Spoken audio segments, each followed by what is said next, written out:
NASCAR RaceHUB 2019 is on the air. Welcome to our brand new home. That's right. This is where we're going to be able to tell you all of the stories from the 2019 season. Of course, cars on track starting this week and NASCAR RaceHUB starting right now. So good to have you with us on this Monday with Shannon Spake. I'm Adam Alexander. You know the only problem with this new set? What is it? You still have to work with me. That's not a problem. All I'm very season happy long. to be back here. We cannot wait to get the season started for you guys.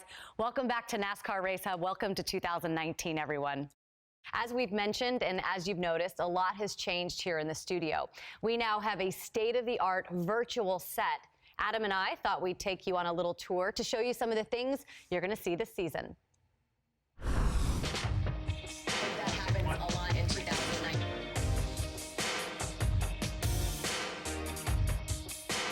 2019 brings a change unlike anything you've ever seen before as RaceHUB goes virtual.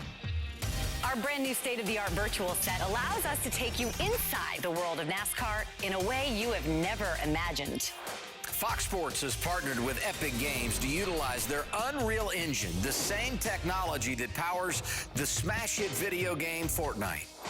A team of graphic artists and designers from North Carolina, California, Canada, Turkey, and Croatia have spent more than 1 year testing and fine-tuning our studio to turn a 47 by 40 by 14 foot green screen space into a customizable 360-degree environment.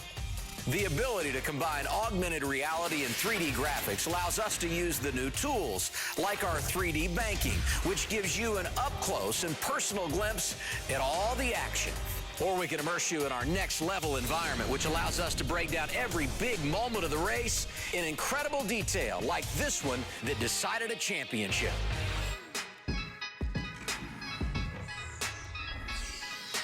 We even built a 3D Ford Mustang from the ground up. Over the last several months, our artists have created everything from the body to the chassis to the engine to the brakes to the exhaust, even down to every lug nut without lifting a single wrench. It's all to assemble a full representation of the cars you see each and every week. On top of that, we've taken full 3D body scans of more than 50 drivers to bring the stars of NASCAR into the studio via unprecedented graphical integration. This cutting-edge technology allows us to provide new levels of analysis and storytelling for the sport, while maintaining the insight and expertise you love. So, welcome to our new home. Thank you, Regan. Time now to go next level. And of course, the scary moment of the race came on that last lap. Kyle Larson flipping on the track. And Jamie, it's something, unfortunately, that you know a little bit about. 1 year ago at Talladega in practice, the same exact thing happened to you. So let's take a look at what went down with your car specifically. First lap of happy hour, right? Yeah, so what you're going to see right here is that I actually blew a left rear tire out. I pulled out, I heard something happen, and so I'm actually turning, trying to get up by the wall because I see the whole pack behind me. But when you lose a left rear tire, there's just nothing you can do about it. So I start spinning now. Ryan Newman actually hits me, and when he does, my car starts flipping. At this moment, everything gets really quiet inside the car and kind of eerie. And so I'm kind of along for the ride at this point. Okay, so when this starts to happen and you know it's eerie, you know you're going to start to flip, how do you physically brace inside the race car? So I'm grabbing the steering wheel as tight as I can, and as I started flipping, I have my eyes closed because I think most people do close their eyes when they're wrecking. And I opened them at one point because I thought it was over, and I realized that I was still flipping, closed my eyes. And at that point, I just started praying that I would land on all four tires because I knew the car was full of gas, full of oil, and I didn't want to fire, and I wanted to make sure that I could get out. Wanted to be able to get out. Okay, fortunately, you did get out. And fortunately, because of this, you also got an award, I did, right? yeah. So I brought it with me today. And I don't know if I'm proud of this or not, right? Shannon, but it's a RaceHUB Fans Choice Award last year for wildest wreck. I think that... Yep. This, I told you, this is right next to my Daytona 500 trophy. I'm so proud of this. No, my wife actually was like, did they really give you a trophy for that? And she's like, are you proud of it? And I was like, well, that's kind of cool. I think it might go to Kyle Larson this year. Okay, so you were able to walk away from that. Kyle Larson obviously was able to walk away from that. So many drivers nowadays are in these horrific crashes and are fine because of the safety measures inside the car. So I want you to take us inside this car. Show us, first of all, let's start with the seatbelt. We all know seatbelts in our cars, but these are a lot different. Yep, so look, back in the day, I love love saying that. Back in the day, we had a 5-point harness, and these are the 5 belts that we had. About 10 years ago, NASCAR added these. So we now have, well, actually, it's for a wreck like we saw with Kyle Larson when you're upside down and you hit.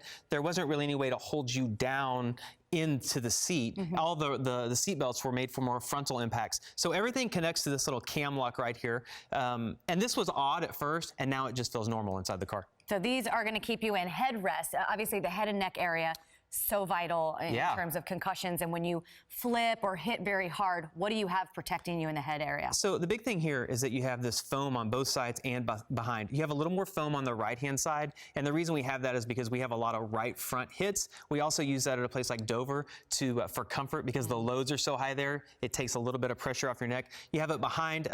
Years ago, there wasn't foam behind your head, and when you would hit, your neck would like whip backwards. So the way they have that now, it's extremely tight inside of there. And that there's something about all of that foam. It just makes you feel comfortable when it's tighter. The Hans device, the most important. You, back in the day, let's use that phrase, you drove these cars without a head and neck restraint, and now they are mandatory. And this has been a huge difference maker for so many drivers. So this is where the Hans device actually clips to the helmet. This carbon piece right here is what the seatbelt rides on, and then you've got a little foam underneath it. When we first went to the Hans device, no one liked it. They said that you couldn't move your neck. They've come a long ways with the Hans. They've changed a few things, but I think that most guys now, if you ask them to go out and run a lap, especially at Dover this weekend, without that, no one would get in the car. It's become something that's just normal. We get in, you have your 7-point seat belts, and also your Hans device. This is what keeps you guys safe. Can you imagine being one of those 4 drivers going for a championship and then something goes wrong? The intensity level on the radio, it elevates. Here's Radioactive from the Homestead Miami Speedway.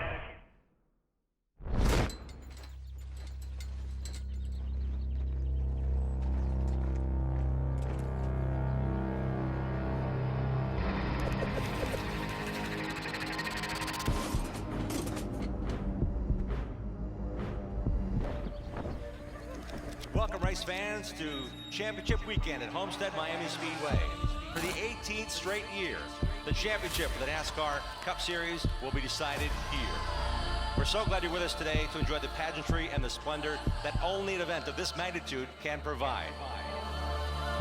It's going to be a good day. Good luck. You got to be the fastest one of the 4.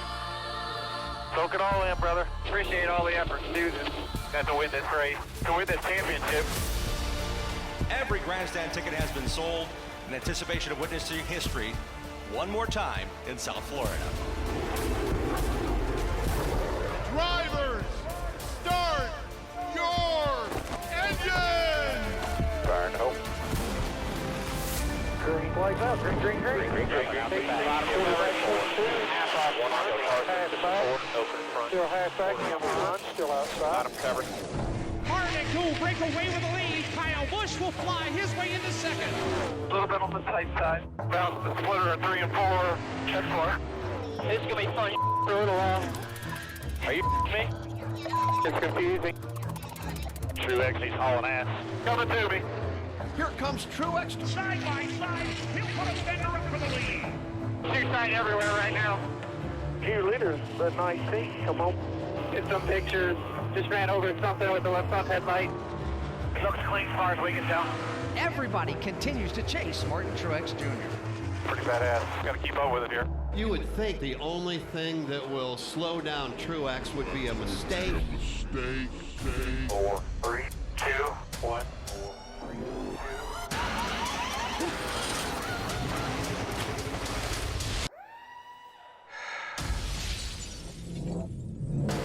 All clear. All right, all right, all right. Uh-oh, we got something wrong. Yeah, we got the tire switched. Come back finally. Come back to you, okay. We got it. We got the left front on the right front on the left front. Happened to the 19. They had the front tires all backwards. Absolutely unbelievable. Truex dominating for 120 laps. The situation. Now we're in the lucky dog. Trouble turn 2, John Hunter Nemechek. Caution, got a wreck him too or something over here. This may have been the break Martin Truex Jr. needed. You arm down? He got the lucky dog. Oh, that was dramatic. I don't know how the hell we did that. Me neither, man. Set to make it out. 125 laps remaining. The green flag goes back in the air. Still 48. Sorry, I'm cutting them off, but I'll get to see you know what I'm doing here. It's way too loose. 10-4. Can you imagine what the pressure must be like right now for the crew members on these playoff teams? Right now.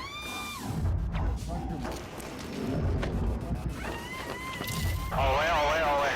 Straight out. Clear.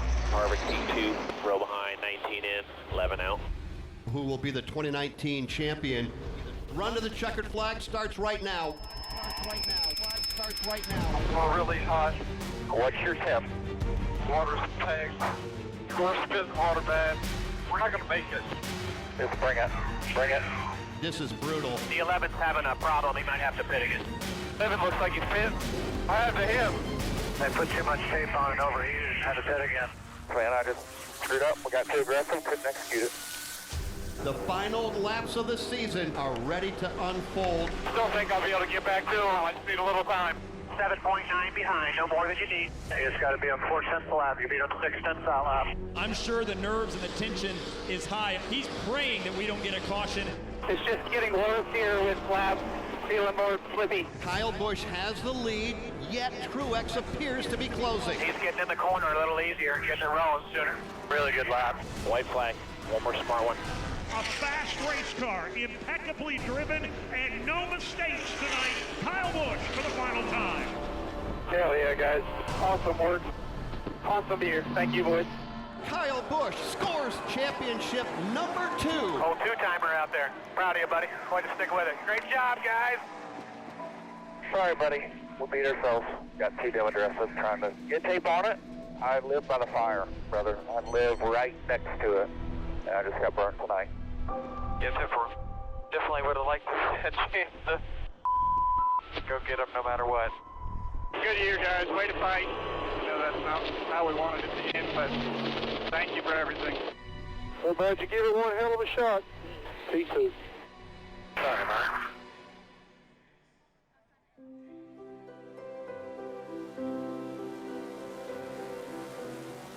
It's just amazing. It's all about this group, though. I had tears in my eyes. This is just such an awesome moment.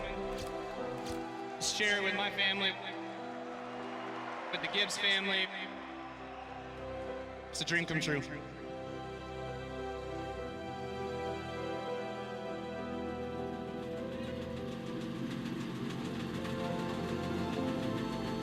Hold on to this and that. Is that good? Okay, cool. High five, buddy. We did it, man. We did it.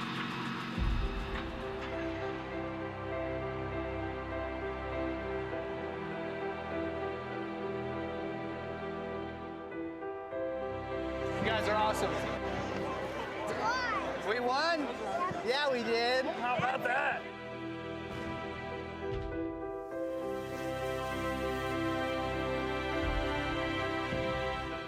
Dad, we're going to get our 5th sticker. We got a 5th sticker.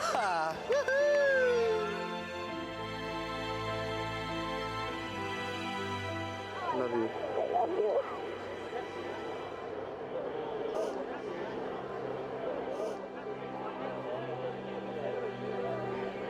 I'm proud of you. Thank you.